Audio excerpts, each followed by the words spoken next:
Hi, and thanks for welcoming us back into your ears.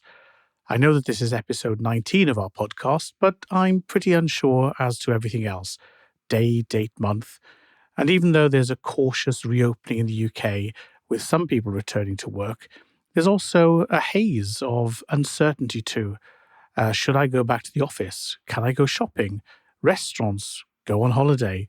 For now, though, the sun is shining, and thanks to the power of the internet, we have been able to visit people virtually and bring those conversations to you. And in this episode, we catch up with two leaders, one in the beauty space and the other in electricals and white goods. Off then, first of all, to New York to chat with Aaron Winsloe, the head of e-commerce at the Hut Group USA. Aaron's had a varied and global career to date, from teaching English in China to running APAC Americas and Europe for MyProtein, from arranging street food markets to running e-commerce for the Hut. I met Aaron last year in New York, but sadly the current visit was virtual only. It's just the hum of the aircon that gives away the New York location. Now, Aaron was speaking to me just before the Hut released their 29 results, showing an impressive 24% increase in sales, which have now reached just over £1.1 billion. Most impressively, the increase in profit at 22% mirrors the trading growth, and the international markets contributed some 66% of sales. So with that info in our heads, let's pick up the discussion with Aaron. Hey, Aaron, thank you for joining us from New York. I'm just realising it's particularly early for you, so I appreciate that. No problem. Hey, Tim, it's all right. Good. Now, a very strong American accent, so maybe we should just tell people, first off, what you do, and then how you ended up being in New York. So I am the head of e-commerce for the USA beauty sites for the Hut Group. I've been working for the Hut Group for about nearly 5.5 years now. I joined the business in the UK for 4 years to work on the sports nutrition arm of the business. Spent some time developing the business around Asia and Europe, and then took a jump into a different arm of the business, into the beauty division, and ended up working in New York for the last 1.5 years. Wow. And what a time in New York as well, with lockdown, the excitement. I mean, we met, must have been the end of last year, and the place was buzzing. I mean, New York is always a great place, but, we were doing some store tours down in Soho, and it was just a real beacon of retail experience. It was packed full of people. And now when we see on the news, it's empty streets. So an incredible change in 6 months. Yeah, it's been a really interesting time to be here.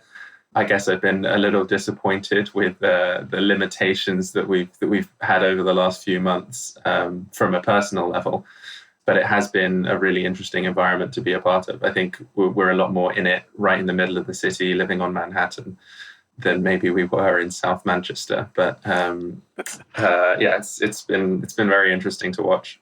Yeah. So tell us a bit about the beauty business in the US then, because we think we know the Hut, but it is actually a massive business, one of the UK's unicorns that snapped up lots of either digital businesses or businesses out of administration that have then, been reborn online. So it's, I don't want to say sprawling, because that sounds as if I'm condemning it, but it's a wide business with everything from I want one of those, which I used to love, to protein, to beauty. So tell us firstly how the beauty business looks, and then how it fits into the sort of umbrella of Hut Groupness.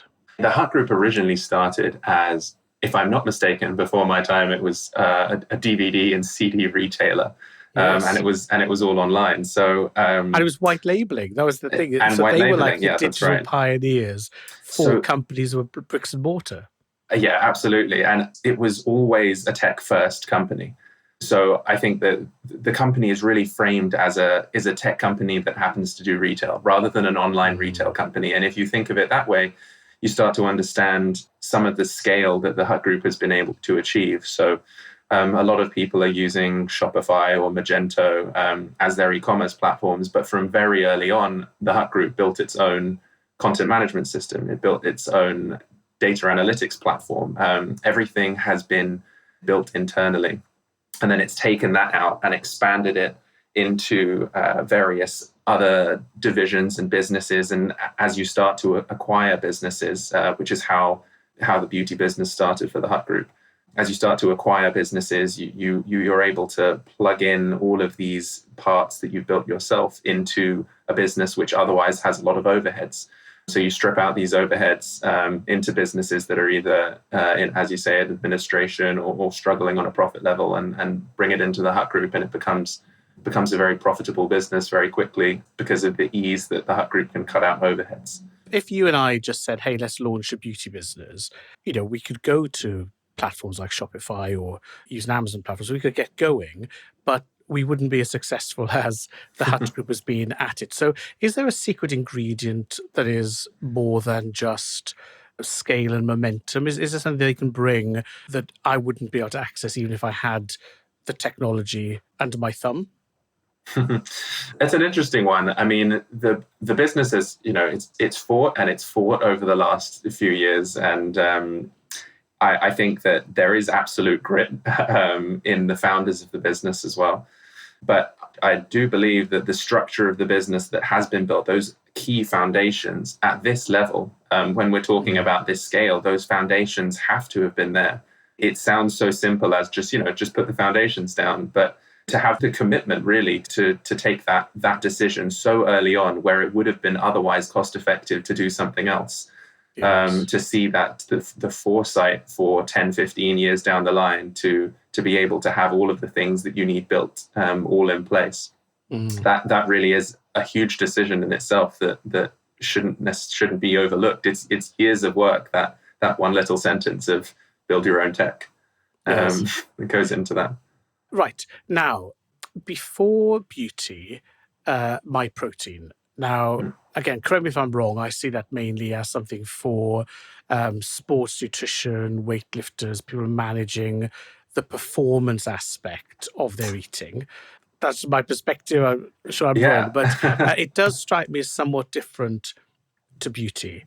So what was that shift of gears like as you move away from protein, to the beauty market? How was that?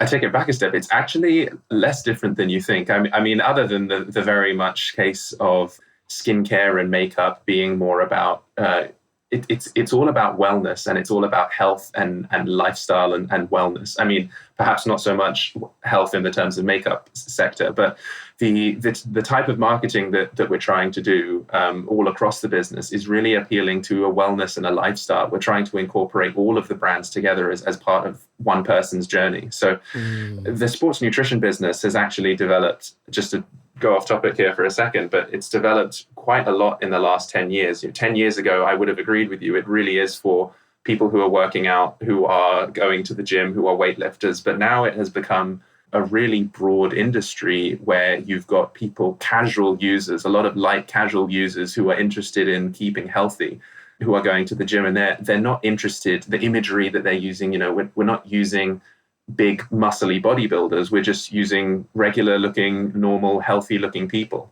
That kind of approach to marketing in the beauty sense is very similar. We're not looking for people who are absolutely crazy about every shade of eyeshadow and making sure that they have a perfect 12-step skincare routine. It gets to a point where you try to appeal both to niche and to mass, and that combines into a very similar approach.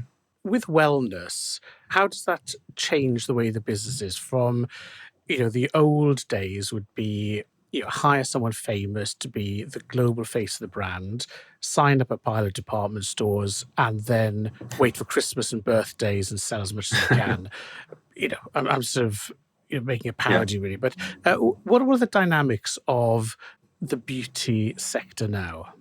So I think for the online business, you still have the influencers, so to speak, that are important. However, I think it's quite known now that it's not necessarily just the macro influencers, as you describe them, that are the most important, but you've also got anybody who can be an Instagram, Insta famous with 50,000 people on their Instagram.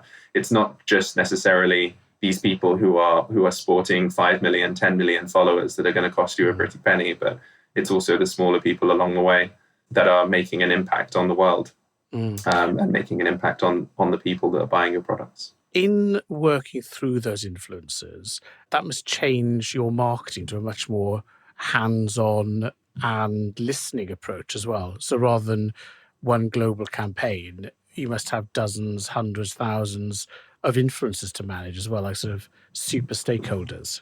Yes, I guess there are some approaches in the business that are perhaps new to the business that nobody else has done, but we really are figuring it out as we go and testing and learning and trying to see what can work. Yeah. Now, speaking of working, there've been many weeks of lockdown now. During that lockdown, quite a few online businesses have managed to sustain their level of activity. I mean, how has the lockdown been for you guys? Yeah, it's been a very fortunate time for the business. I think the beauty industry overall in the US has, from the numbers that we've seen, shrunk in size, but it has moved online. So we've seen some good business over the last few weeks. I think it's starting to change back as in the US at least, as some of the rural states have opened. We've seen as well that rural business start to move back to stores and drop off a little bit. Yeah, otherwise it's been a relatively positive time. I think the company's very proud not to have, for the online business, not furloughed any of the staff. And in fact, we've just hired a couple of new people into the US team over the last 2 weeks. So it's business as usual. Have you found hiring? Because when I speak to people, the general consensus is that literally everything can be managed, at least for a while, with virtual contact. But the one bit that we all seem to find more difficult is hiring people and doing the hiring over a Zoom call or something. So once I know you, I'm happy to chat to you and we know each other well enough to work. But if I don't know you, how do you hire? So how has hiring been, and what has been the most difficult thing of remote working? To be honest, it's a case of there is no other choice. You make do with what you have. And I agree that I would probably like to meet somebody in person before you get a bit more understanding their body language and their persona and the way they hold themselves. And it's as long as you're hiring somebody that you really trust, I don't think in that regard there's anything, or that you have trust in, or they've given you a reason to trust you in the interview process. But really, it has just had to be over interview. We make do. You don't quite get the same feel, as you say. What has been difficult about the remote working? It's not a social. It's not a social thing here. It's difficult. I think the most difficult are, I think, as anyone will agree, is probably group meetings where you really get this overlap of people talking, or one person tries to speak, or somebody spends 10 minutes trying to figure out how to get their screen on the screen. It's not particularly a social thing. I am a social person. I am an extrovert, self-proclaimed, and I like the atmosphere of the office, the vibe you get when things are going well, the talk of shouting across the room to somebody when you need something that you want everybody else to hear. That's my wheelhouse. So, hopefully that will start coming back soon. So as people map their path out of lockdown, stores are reopening bit by bit, we're trying to get activity back. How does that path look for you? What's the next weeks and months have in store from a getting back to whatever normal is? Yeah, I think for our UK businesses, it will be phased coming back in, taking a percentage of the office each time, making sure that we're keeping everybody safe. For the US office, we are still going to play it by ear, see how it goes. We'll see whether or not the protests that are going on at the moment will bring on another wave of coronavirus, which is expected. But again, we'll make sure we have good spacing between everybody. It's difficult because a lot of people commute via subway as well, which is not so much the case in South Manchester. A lot of people are driving in. So the commuting area is going to be more difficult. So we'll make sure that kind of everybody's comfortable. I think we've shown as a business that we're resilient to working remotely. So if needs be and people need to work remotely, we'll allow it, I imagine.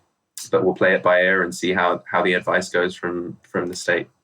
Good. Well, look, every best wish with, rebuilding a normal. Aaron, thank you very much for joining us. Yeah, thank you very much. Thanks, Aaron. Now, we switch from beauty and wellness to white goods and electricals. AO.com, no less. Now, I've been fascinated with this business for a long while, and in particular how they've managed to grow in such a low-margin, cash-intensive sector by initially offering white-label services to retailers and then pivoting to become a direct-to-consumer brand. John Roberts, their founder 20 years ago, is still the CEO.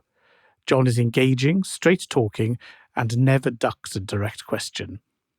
I caught up with John when we were recording a keynote interview for IRX Engage, and so the sound is what I'll call COVID quality rather than the usual studio quality. John's comments, though, were too good not to share, so let's dive into the discussion, starting with the story of AO.com. John, thank you so much for joining us. Could you tell us a bit about AO, perhaps starting with the story of how you founded the business 20 years ago? Crikey. So 20 years ago, Christmas Eve, 1999, £1 bet with a pal in the pub bet me that I wouldn't stop doing what I was doing and start an e-commerce business. We faffed about for a bit, decided to do that, called it Appliances Online, got proof of concept, 3 of us in an office, started with 100 grand, and we grew that business into what we then became known as white labeling. But we called it Rent-A-Brand to start with. We provided a white label operation pretty much for most of the high street that wasn't in white goods. So the likes of Sainsbury's, Boots, Next, B&Q, Marks & Spencer's, Debenhams, House of Fraser, a good number of them not with us anymore, these brands, but competing against a lot of other brands that are still not with us, like Powerhouse and Comet. Curry's still with us, and John Lewis. So found a niche role as a specialist in the middle. Then in 2008, I think it was, Sainsbury's decided they wanted to leave. They were currently, at the time, 40% of our business. And they went to move their business to Comet, which turned out to be a wonderful move for them. And that forced us to then refocus back onto our own brand of Appliances Online, which we then rebranded in 2013, I think it was, into AO.com. Which unfortunately we don't know. It's quite an amusing story how all that came about. But it was actually a guy called Tony the Fridge who was running the Great North Run in the Northeast for 30 days with a fridge on his back, and he was on the Chris Evans breakfast show. Was the origins of how our brand name changed, because we sponsored him and he was on the front row of the Great North Run, and I knew we'd sponsored him, and he was stood next to Mo Farah and he had a fridge on his back, and even I couldn't see our brand on his t-shirt. So that was how we went from Appliances Online to AO.com. We then floated the business in 2014 for just over £1 billion to give us some funds to then move out of kitchen appliances into a broader electricals category. So we sell tellies and computers and pretty much anything with a plug on it now, all the way through to lawnmowers, and internationalise the business. So we've got quite a significant business now in Germany as well, which has been an interesting and an educational journey. And so that's where we are. In terms of total scale as a business now, we have about $1 billion, just over $1 billion of total group sales. We have about 5,000 people in the business. We are vertically integrated. We run about 500 vans a day out on the road. We own all our own logistics. We have about 1 million square feet of warehousing full of physical stock. And we transship centrally over a network of about 30 outbases every night. We offer same day, next day, full installation services. Next day, put a TV on your wall, install a gas cooker, install an American fridge freezer, whatever it might be. We also have a trade business. We have quite a significant business now dealing with SMEs, kitchen shops, and we deal with all major house builders now. So we're bringing disruption into that sector. We also have our own recycling business. So we recycle about 25% of all the fridges that come back in the UK. We also then, as an output of that, have our own plastics plant. And we hope that next year we will have full cycle economy appliances, where we will make appliances out of the appliances that we bring back as a unique selling point for us. And because we control our fleet, we hope to be the first 2-man distribution business to have a national electric fleet. So we're doing quite a bit of work in that space as well. You seem to have made a shift from being a white label service to being a direct selling retail brand. Was that a difficult change? The simple answer to that, Ian, is we've always been everything. So we've always run our own brand. And we have one standard of service, which is excellence. So in our distribution network, we do third-party deliveries for other companies as well on big stuff like Aldi and Costco and people like that. We do deliveries for competitors in our space as well. So we're not precious about that. And we can't differentiate our service. So it's not as though we could say, right, well, we're going to take some business on to deliver something for, I don't know, John Lewis, let's say, but give a mandate out to our drivers to say, oh, just give them an average service. So we cost in the very best service, but we have a deep philosophical belief that the best service is actually the most profitable service. So it's a crude terminology internally, but shit is an expensive commodity to shovel. So if you don't produce it in the first place, if you don't create the problems, then you don't have to have call centers to deal with those problems. If you deliver on time, the customer won't chase you. If you communicate brilliantly with a customer through text and tracking and tracing, then you can deal with them in a much more scalable, automated way. So it has always been the case that we've only ever had one standard of service and we never differentiate. It's more the balance and the mix. And so we still now do third-party stuff. We still operate Boots' website for them. I think we still do some stuff for Next. And we do B2B stuff as well. So when the driver turns up, he's an AO driver in a green van and he treats every single customer as if they were his gran. Simple as that. So, John, you've got a great quote attributed to you that the industry has changed 10 years within 10 weeks. Great phrase. What, if any, have been the changes that you've had to make at AO? Not a lot is the simple answer. Very much more of the same. We're a business that's built for the future and not trying to repurpose from a business from the past. And we're quite brutal on our own disruption internally and our own innovations. So it's very much more of the same, harder and faster. So how do we put lots of extra logistics capability in? Well, we know how to do that. We do that through the difference between the low of February trading and the high of Black Friday. So we know how to do that. In terms of serving customers, this is a time to have a deeply invested culture in a business, not a time to build one. I say we're fortunate. I don't think we're fortunate. We invested in that over 20 years. It pays back in times like this. So, we're able to just trust all our people. We moved 2,000 people to work from home in 3 days. I've never seen as many laptops. We didn't have to stick stickers on them. We didn't have to do all the things and controls that lots of other business did. We just said to our guys, look, we got to go and work from home. There's loads of things we're going to have to work out as we go. Let's go and have some fun doing it. And everybody rises to the challenge. Nobody came and said, well, what am I going to get paid for this? Or, well, what does that mean for me on this? It was how do we come together? Our first priority is to keep customers safe and our staff safe and to serve those customers. That's just in the core of our DNA of, we have two measures. One is treat every single customer as if they were your gran. Everybody knows what that means. It's really simple. And then when you're making decisions, we give huge autonomy to spend company money in whatever that means. And so when they're doing that, they have one metric to measure that against is if you're having dinner with your mum tonight and you explain to your mum the decisions that you made, would your decision make your mum proud? And everybody's mum's got a slightly different barometer. But broadly inside, we all know what that means. And if you're going to tell us something, whether she's going to look at you. So think about that when you're making the decision. And if people genuinely deeply live those two principles, loads of other stuff just takes care of itself. Yeah. And so in these real moments when things happen, we have a sort of immune system as a business that deals with things. And actually, from a personal point of view, it's always brilliant because the best thing I can do is get out of the way and just leave people to get on with things. The last thing they want is interference. And so freedom and autonomy works in that. But I agree, 5 years has collapsed down into 5 weeks. 66 days to form a habit. Stores have been locked down for 84. I think there's going to be huge complication. Leicester is just going to be the first. I think the challenges of turning different services on and off in different regions week by week with different even whether you do deliver, and then do you deliver with services, and when do you turn those on and when do you turn those off, and what capabilities. Again, what you need is tons of flexibility.